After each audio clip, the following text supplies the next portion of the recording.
नमस्कार दोस्तों, मेरा नाम है प्रतीकपुरी। आज बात करूंगा, थोड़ी कड़वी बात करूंगा, लेकिन सच्ची बात है।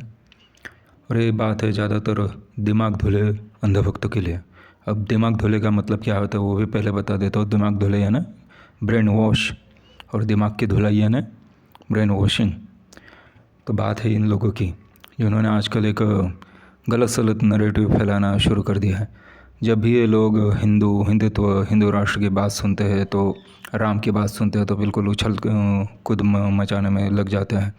और यहाँ पे मुसलमान मस्जिद की बात आती है तो बस मारकाट करने के लिए, गाली गलौज करने के लिए आगे बढ़ जाते हैं।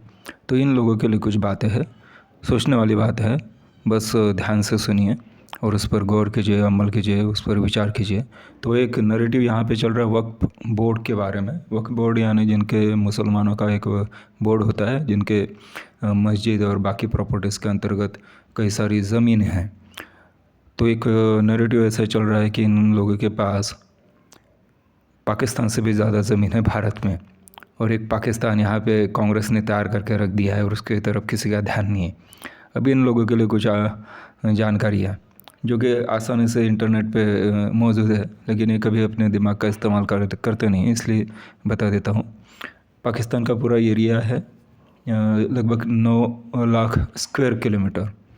तो एक डिफरेंस होता है स्क्वायर किलोमीटर और एकड़ में। तो ये 9 लाख स्क्वायर किलोमीटर है, और जो वक्फ बोर्ड की ज़मीन बताई जा रही है वो लगभग 9.5 लाख एकड़ है। अब एक स्क्वायर किलोमीटर में लगभग 250 एकड़ आता है। तो उस हिसाब से कितनी ज़मीन होती है आप खुद सोच लीजिए।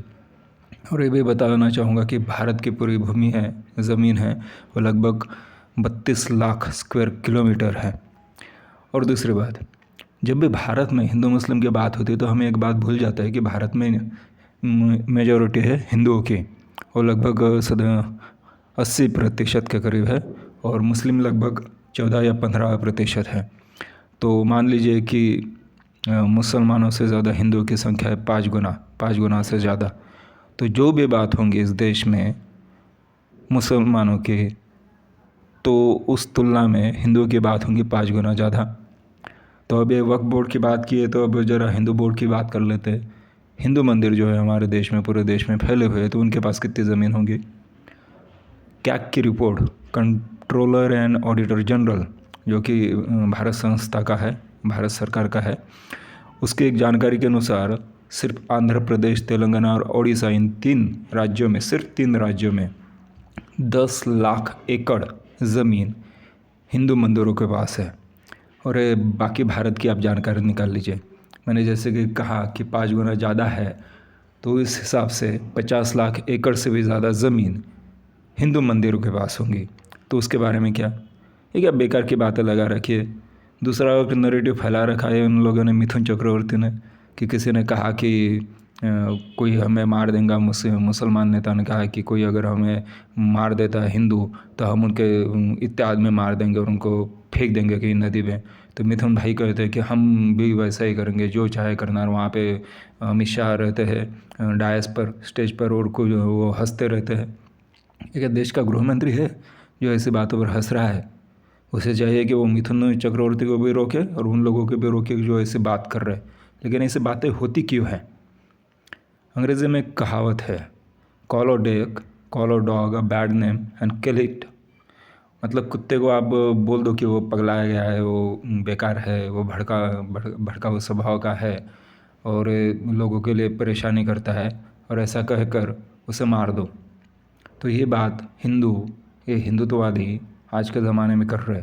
मुसलमानों के खिलाफ़ अनर्गल बातें करते रहते। इनके बीजेपी के जो नेता है वो निकम्मे, नीच, नाकारा किस्म के नाकाम लोग, जो सुबह शाम उठ के हिंदू को भड़काने का काम करते हैं, जागो जागो करते हुए उनको और दबाने का काम करते हैं, और मुसलमानों के खिलाफ़ जहर उगलने का काम करते हैं। तो ये सोचने वाली बात है कि भैया क्या आप करेंगे, क्या ये ऐसा करके आप हासिल क्या करना चाहते हैं। हिंदू राष्ट्र चाहिए आपको। हिंदू राष्ट्र हो भी गया तो होगा क्या। आपको लगता है कि हिंदू राष्ट्र में आपको आपका राम राज्य मिल जाएंगे आपको, वैसा कुछ होगा नहीं। आपने तो देखा है कि बांग्लादेश और पाकिस्तान में क्या हो रहा है। वहाँ पे भी तो इस्लामिक स्टेट बना हुआ था, है अभी भी।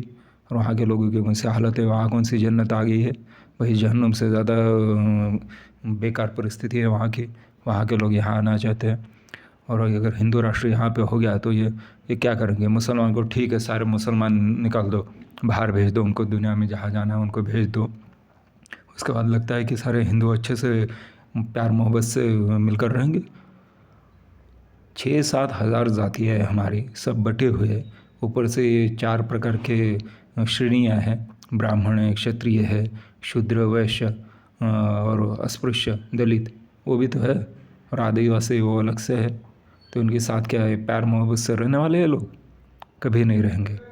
इन्हें मेरा एक सवाल है, सब आरएसएस और बीजेपी वाले से, अगर हिंदू राष्ट्र नहीं चाहे तो ठीक है, मान लो कि भैया दे दिए हिंदू राष्ट्र, खुश, ये क्या सत्ता में छोड़ देंगे? सत्ता में आना छोड़ देंगे? अगर उनसे बोल के आपको अब हिंदू राष्ट्र मिलेगा लेकिन आपको सत्ता में नहीं आना है, हम चलाएंगे जैसे हमारी मर्ज़ी से, यहाँ पे संविधान होगा और उसी के हिसाब से हम चलाएंगे, तो उनको आपको लगता है कि वो एक्सेप्ट करेंगे प्रपोजल? वो कभी नहीं करेंगे, क्योंकि उन्हें हिंदू राष्ट्र के बाद यहाँ पे संविधान के जगह पर मनुस्मृति चाहिए। और मनुस्मृति एक बार आ गई तो फिर हो गया, फिर वो तो सब खेला हो गया। ब्राह्मणी सोच जो है, ब्राह्मणी सोच बड़ी काइया सोच है। ब्राह्मण खुद को सत्ता में नहीं रखते हैं। ब्राह्मणों को राजा जो होते हैं या फिर जो शासक होते हैं उन पर सत्ता चाहिए। वो बड़े होशियार है। They want to become king makers only, राजकर्ता। तो दो बातें होती है उसमें कि वो बोल सकते हैं हम तो सत्ता पे नहीं है, लेकिन सत्ता सारी उनके पास होती है। और इसी सोच के साथ वो हमेशा से काम कर रहे हैं और अभी उनके काम यही चल रहा है। ये ओबीसी का प्रधानमंत्री है तो क्या हुआ? ये सत्ता उसके हाथ में थोड़ी ना है। सत्ता तो आरएसएस वालों के, बीजेपी आरएसएस के जो ब्राह्मणी लोग हैं उनके हाथों में। वो सब के सब ब्राह्मणी हैं और उच्च जाति के ब्राह्मण हैं, क्योंकि ब्राह्मणों में भी जातियाँ होती है, उसमें भी हायरार्की होती है। ये भी आपको पता नहीं होगा कभी, तो इसलिए बोल रहा हूँ। तो ज़रा दिमाग लगाओ यार, दिमाग लगाओ कि जब भी ऐसी बातें हो तो क्या होता है। हिंदू लव जिहाद की बात करते हैं कि मुसलमान हिंदू की बेटियों की शादी करते। भाई हिंदू हिंदू जो युवक है, हिंदू लोग हैं, उन्होंने कितने मुसलमान युवतियों से शादी की, इसका हिसाब लगाया कभी? आप बोलते कि इसमें लव जिहाद में वो मार देते हैं, तो कितने हिंदुओं ने मार दिया होंगे, इसकी कोई कल्पना है आपको? 5 गुना ज़्यादा तो जैसे कि मैंने बोला कि इसी हिसाब से होगा ये। और हिंदुओं ने अपनी हिंदू पत्नियों को कितना मारा, हज़ारों साल से, सैकड़ों सालों से। डावरी के लिए कितना मारा, बच्ची पैदा हुई इसलिए कितना मारा, अभी भी मार रहे। इसके बारे में कभी सोचा है आपने? सोचो यार, जरा जागो। ये कब तक ये बेवकूफ़ी की तरीके जीते रहूँगे? और क्या है, बेकार की पुरानी बातें लेकर बैठ जाते हो। अभी वो राजाओं का किस्सा निकाल दिया। अरे बात किसकी चल रही है और बात किसकी करते हैं आप? वो तो सब जिनको ज़िंदा रहना था, जिनको काम करना था, राजा महाराजा को, जो भी पुरुष थे, महापुरुष थे, वो सब मर चुके। अभी उनको जो करना था वो करके चले गए। अभी आप ज़िंदा हो, आपको जीना है, आपको पढ़ना लिखना है, शादी करना है, उसके लिए पहले जॉब मिलना है। और जॉब मिलते हैं कि यहाँ पर, तो उसकी तरफ ध्यान देने के बजाय वो मस्जिद पे साला भगवा झंडा लगा दो, उसकी फ़िक्र है आपको।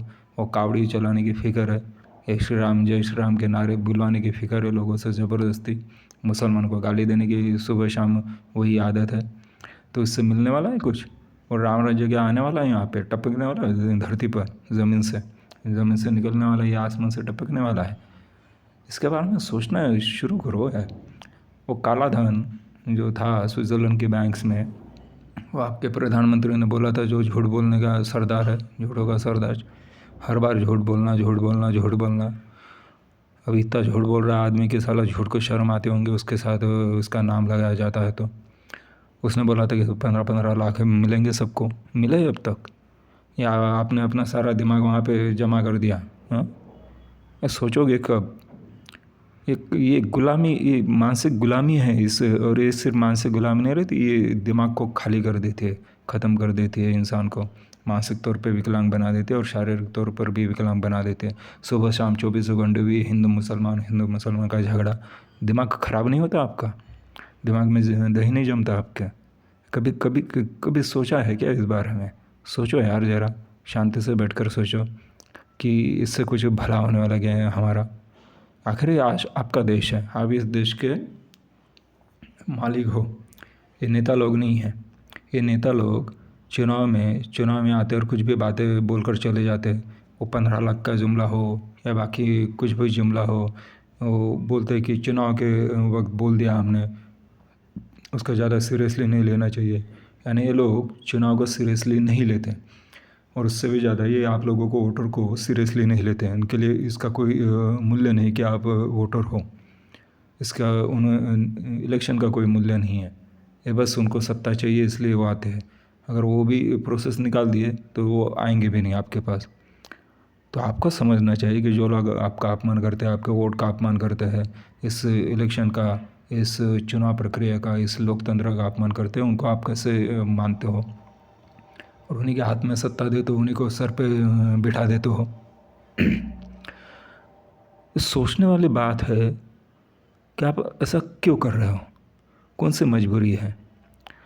कभी सोचा आपने कि आपके, ठीक है ये पूरा शरीर है आपका, आपके शरीर में अगर दो जो अंग है आपके, मान लो कोई गुर्दे और दिल के बीच में अगर लड़ाई हो जाए या छिड़ जाए, तो क्या आपका पूरा ये शरीर स्वस्थ बना रहेगा? ये हालत अपने देश की है। अगर अपने देश के अपने ही लोग अगर आपस में लड़ते झगड़ते रहे तो कुछ भला होगा इस देश का? नहीं होने वाला है ना। यहाँ पे हमारे महाराष्ट्र में वो देवेंद्र फडणवीस नाम का आदमी है, जान दो, वो कुछ बोल नहीं सकते, होम मिनिस्टर है भैया। तो वो संविधान की लाल किताब को देखकर बोलता है कि राहुल गांधी किसको इशारा कर रहे हैं, या अर्बन नक्सलेट को, या नक्सलेट्स जो है उनको इशारा तो नहीं कर रहे। अभी लाल रंग कब से इनका हो गया नक्सलेट्स का? जैसे भगवा रंग को इन्होंने हिंदुओं का कर दिया, हरे रंग को इन्होंने मुस्लिमों का कर दिया। उन रंगों को पता भी नहीं होंगे कि यार अपने को किसी और को दे दिया गया है करके। रंगों को वहाँ पे भी उनकी पॉलिटिक्स चालू रहती है बेकार की। मतलब दिमाग लगाना ही नहीं है।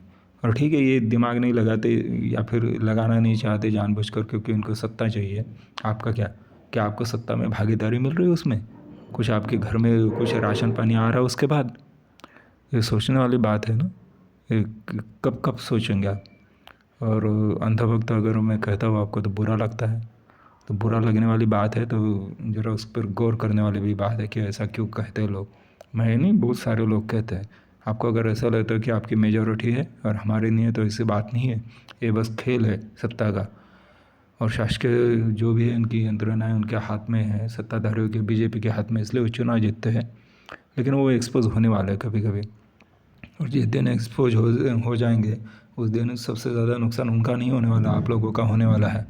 आप सोचोगे कि हमने ऐसा बर्ताव किया, कि हमने उस समय समझा क्यों नहीं। तो सोचो, अभी भी वक्त गया नहीं है। ये बीजेपी और आरएसएस पूरा देश बर्बाद करने के पहले ज़रा जागो, इनको रोको, और ख़ुद भी जागो और ख़ुद को भी संभालो। धन्यवाद।